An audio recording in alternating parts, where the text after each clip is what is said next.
They're off the album called Mission Bell that I did a few years ago. Yeah, it's okay. It's such a strange response. I don't know how to feel about that response. It seems like the rest of my life. Just like I'm happy about it, but because some people know about it, but most of y'all don't really know about it. Do you like it? Yes. Thanks. I liked it. I enjoyed making it. I made it out in Tucson, Arizona with a band called Calexico, who we should have here at Merlefest. I think we should have them here. Yeah, man. They're really great.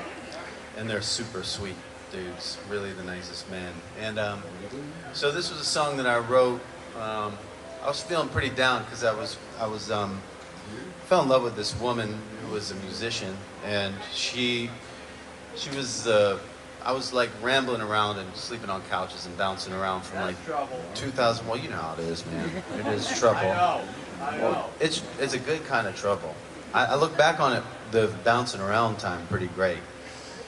2000, because I started touring with Nora Jones in 2004 and 2005, and then I started doing my own shows, and I didn't even have an apartment until 2009.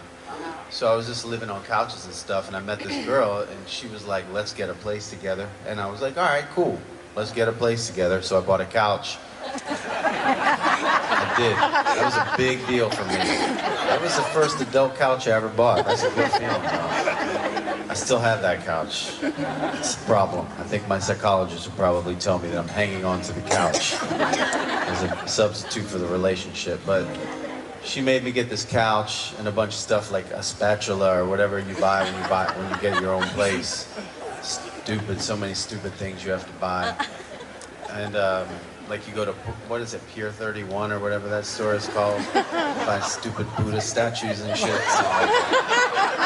That's how you know you're in a relationship. You're in Pier 31 buying Buddha statues for your house.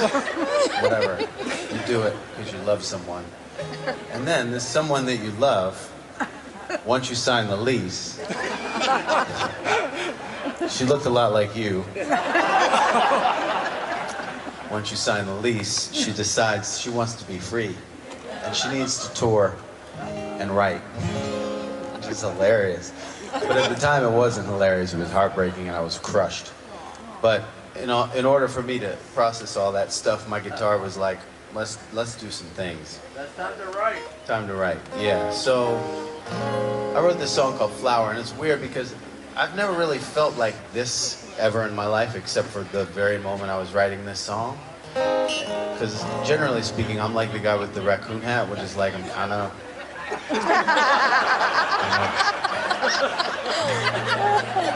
But there are moments of hope in all of our lives. And this was a moment of hope in my life. And I don't know, I never really thought about